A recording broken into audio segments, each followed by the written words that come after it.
Hello friends, మీరు కనుక subscribe చేసుకోకుండా ఈ వీడియో చూస్తుంటే ప్లీజ్ సబ్స్క్రైబ్ చేసుకోండి. అలాగే ఈ వీడియో చివరి వరకు చూసి కథ కనుక మీకు నచ్చితే లైక్ చేయడం మర్చిపోకండి.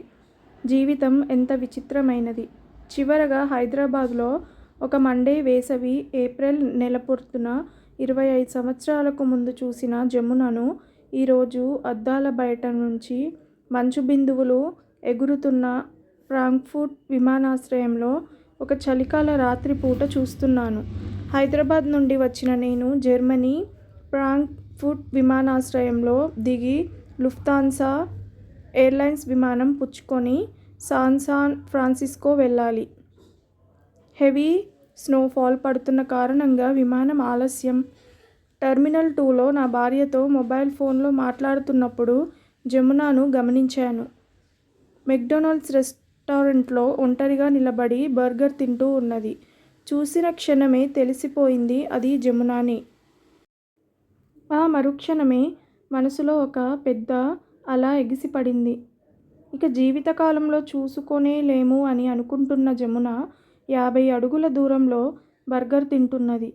నేను జమునను చూడటానికి నడుస్తున్నప్పుడు నా కాళ్ళు చిన్నగా వణికాయి. లోపల పేరు పెట్టలేని ఒక ఎమోషన్ నడినెత్తి వరకు ఎక్కి నన్ను కుదుపుతున్నది. నేను జమునను సమీపించినప్పుడు ఆమె తిని ముగించింది. నేను ఆమెకు ఎదురుగా వెళ్ళి నిలబడ్డాను. టిష్యూ పేపర్తో పెదాలను తడుచుకుంటున్న జమున కళ్ళు నన్ను చూసిన వెంటనే అలాగే కదలకుండా నిలబడిపోయి మొదట కళ్ళల్లో ఎవరు అన్న ప్రశ్న, తర్వాత గుర్తుపట్టినప్పుడు షాక్, ఆశ్చర్యం, అనుమానం అనే మిక్స్డ్ ఎమోషన్స్. నేను నాలోని కుదుపులను అణుచుకుంటూ జమున నన్ను తెలుస్తోందా అన్నాను.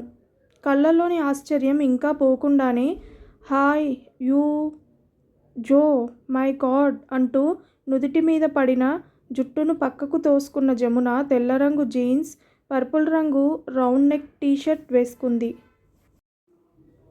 40 సంవత్సరాలైనా కళ్ళల్లో తగ్గని అదే యుక్త వయసు జీవం. మన మనసుకు నచ్చిన స్త్రీలు ఎంత వయసైనా అందంగానే కనబడతారు.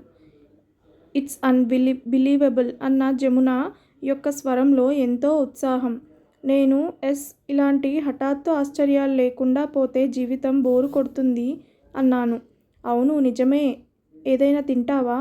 వద్దు. 4 గంటలుగా నడిచి వచ్చినందువలన కాళ్ళు నొప్పులు పుడుతున్నాయి. అలా రా కూర్చున్నాను. కొద్ది క్షణాలు నన్ను రెప్పవాల్చకుండా చూసిన జమున, నువ్వు హైదరాబాదులో లేవా? లేను. యుఎస్ శాన్ ఫ్రాన్సిస్కో అన్న వెంటనే ఆమె కనురెప్పలు పైకి లేచినాయి. కంటిన్యూ చేస్తూ, అమ్మ, నాన్న అందరూ చనిపోయారు. ఆరేపురంలో ఉన్న మా స్థలాన్ని అమ్మటం కోసం హైదరాబాద్ వెళ్ళి రిటర్న్ వస్తున్నాను అన్నాను. నేను హైదరాబాద్ నుండి ఇప్పుడే వచ్చాను. స్నోఫాల్ పడుతోందని వెయిట్ చేయమని చెప్పారు. స్వీడన్ వెళ్ళాలి. నా భర్త స్టాక్హోమ్లో పనిచేస్తున్నారు. మా అన్నయ్య కొడుకు పెళ్ళి హైదరాబాద్లో జరిగితే నేనొక్కదాన్నే వచ్చి వెళ్తున్నాను. ఇక్కడ విమానం మారి స్టాక్హోమ్ వెళ్ళాలి అని చెప్పా. నేనేమీ మాట్లాడక ఆమె మొహాన్నే చూస్తూ ఉండిపోయాను. ఏంటలా చూస్తున్నావు అన్నది. కాలేజీ ఫేర్వెల్ డే రోజున పట్టులంగా, ఓణి, చెవులకు జిమ్కీలు, కల్చరల్ హాల్ వాకిట్లో పువ్వులతో ముగ్గు వేస్తున్న జమునని వెతుకుతున్నాను. ఆమె చనిపోయింది. నీకెప్పుడు విమానం అన్నది. తెలియదు. Heavy snowfall. డిస్ప్లే బోర్డ్ చూసి కళ్ళు మందగించాయి. అప్పుడు ఆమె మొబైల్కు ఫోన్ రాగా ఎక్స్క్యూజ్ మీ అని కొంచెం జరిగి మాట్లాడడం మొదలుపెట్టింది. ఆమె మాట్లాడుతున్నప్పుడు ఆమె చెవులకు ఊగుతున్న పెద్ద వలయాన్ని చూస్తూ ఉన్నాడు. గబుక్కున ఫ్రాంక్ఫర్ట్ చలి, స్నో అన్నీ మర్చిపోయి 1994లో నేను మొదటిసారిగా జమునను చూసిన పొద్దుటి జ్ఞాపకం వచ్చింది. జమున నాతో హైదరాబాద్లో 4 సంవత్సరాల కాలం BE చదివింది. ఆమె ఎలక్ట్రానిక్స్, నేను మెకానికల్. అయినాను మానికొండ నుండి ఒకే కాలేజీ బస్సులోనే కాలేజీకి వెళ్ళి వచ్చాం. మొదటి రోజు పసుపు రంగు చుడీదార్లో బస్సులోకి ఎక్కిన జమున యొక్క అందంలో ఆశ్చర్యపోయి బస్సు మొత్తం నిశ్శబ్దమైంది. బస్సులోని వారిని మాత్రమే కాదు, ప్రపంచాన్నే నిశ్శబ్దం చేయగల అందం అది. మంచి బంగారు రంగు కలర్, అందమైన పెద్ద కళ్ళు, మెత్తని చెంపలు అంటూ ప్రపంచంలోని గొప్ప అందగత్తెల ఫీచర్స్ అంతా ప్రోగ్రామ్ చేసి కంప్యూటర్లో గీసిన అమ్మాయిలాగా అంత అందంగా ఉన్నది. జమునతో ప్రారంభం పరిచయం కొన్ని సాంప్రదాయ మాటలు తప్ప ఎక్కువ మాట్లాడలేదు. కానీ ఆ 4 సంవత్సరాల కాలము బస్సులో ఒక్కొక్క క్షణము ఆమె అందాన్ని ఎంజాయ్ చేస్తూ ఉండేవాణ్ణి. ఆమె మెడలోని గొలుసును చూపుడు వేలుతో నొక్కి చుట్టుకున్నట్టు చేస్తూ తన పక్కనున్న గాయత్రితో నవ్వుతూ మాట్లాడుతున్నది. టిఫిన్ బాక్స్ మూతపై ముఖం చూసుకొని స్టిక్కర్ బొట్టును సరిచేసుకోవటం, బస్సులో వినబడే పాటకు తన లేత బుగ్గల మీద గోరింటాకు వేసుకున్న వేలితో తాళం వేయటాన్ని అంటూ చూస్తూ ఉన్నాను. ఆమె కూడా చూసి చూడనట్టు నేను ఆమెను ఎంజాయ్ చేస్తున్నది గమనిస్తుంది. పెదాల చివర చిరునవ్వుతో కదలి వెళ్ళిపోతుంది.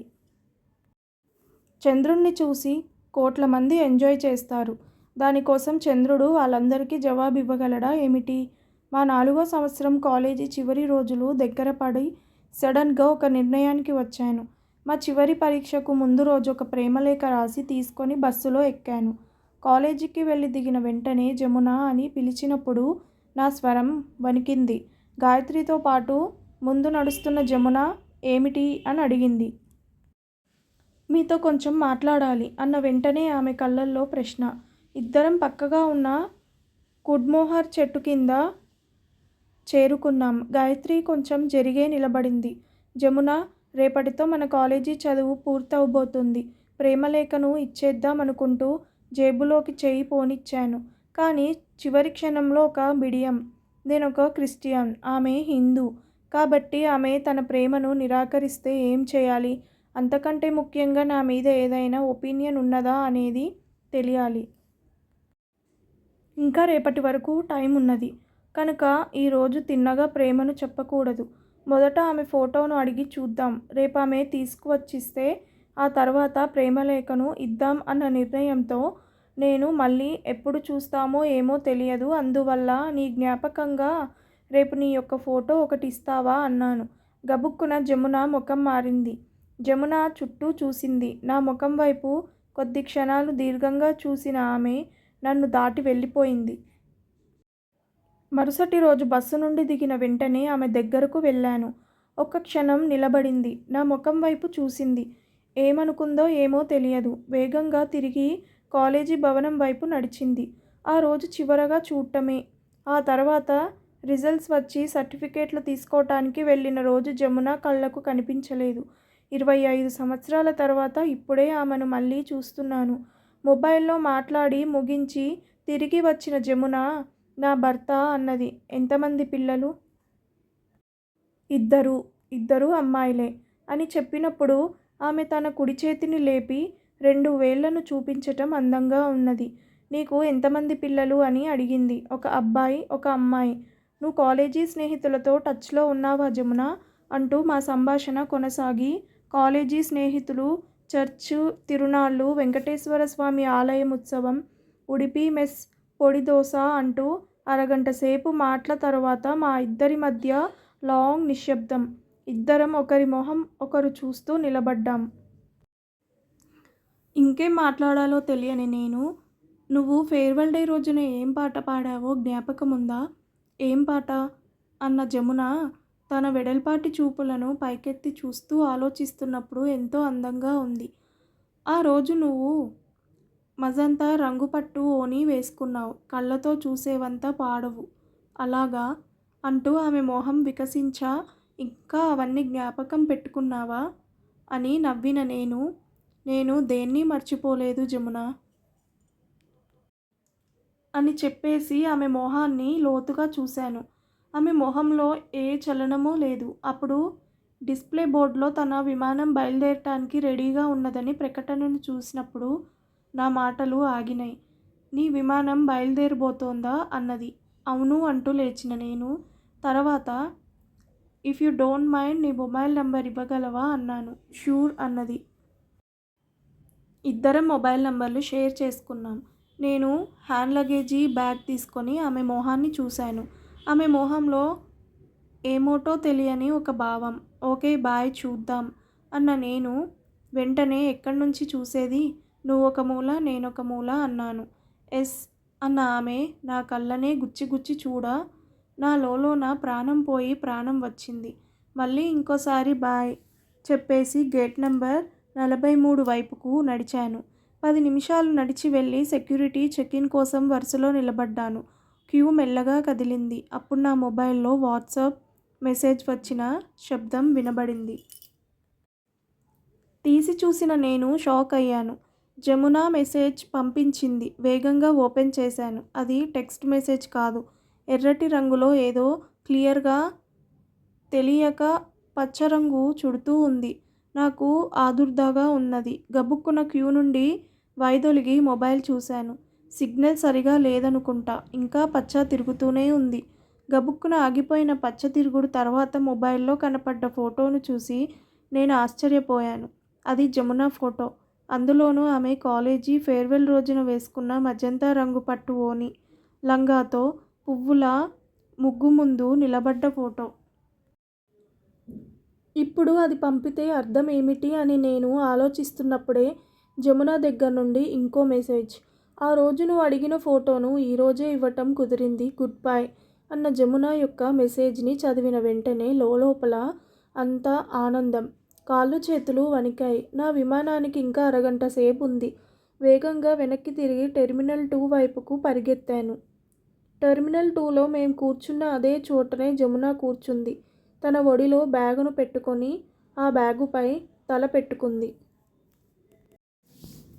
జమునకు దగ్గరగా వెళ్ళిన నేను జమున అని పిలవటానికి నోరు తెరిచాను. కానీ శబ్దం రాలేదు. అలాగే ఆమె ఎదురుగా మోకాలు మీద కూర్చున్నాను.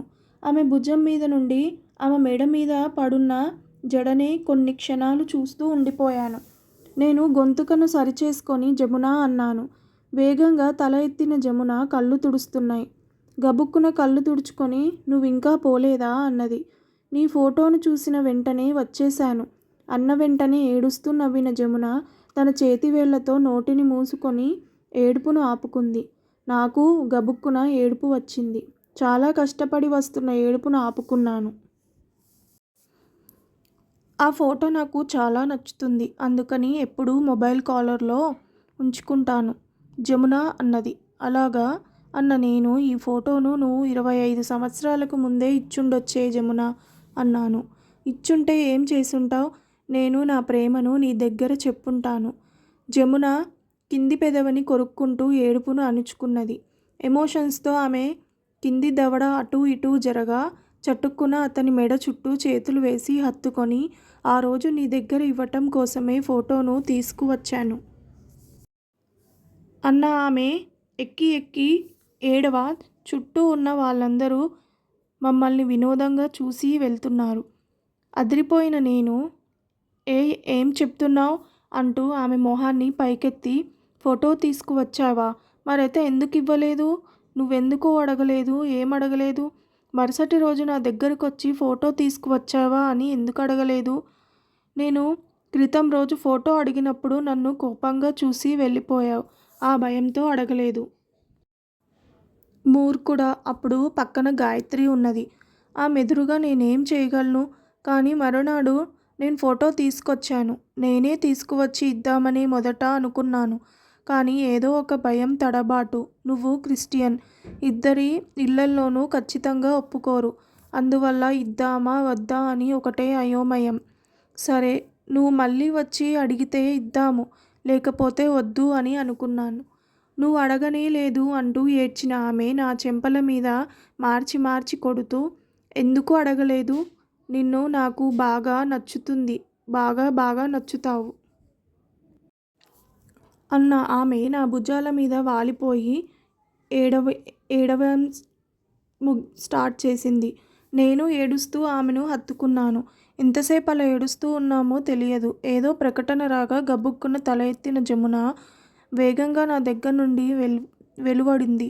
ఆమె ముఖాన్ని లోతుగా చూసిన నేను చిన్నపిల్లాడిలాగా ఇప్పుడేమీ చెయ్యలేము కదా జమున అన్నాను.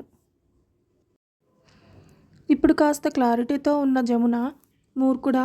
దట్స్ ఆల్ అంతే అంతా అయిపోయింది. చెప్పకుండా ఉంచబడ్డ ప్రేమను కూడా చెప్పుకొని ముగించాం. అంతవరకు సంతోషం అన్న ఆమె నా భుజాలు నొక్కుతూ బయలుదేరు అన్నది.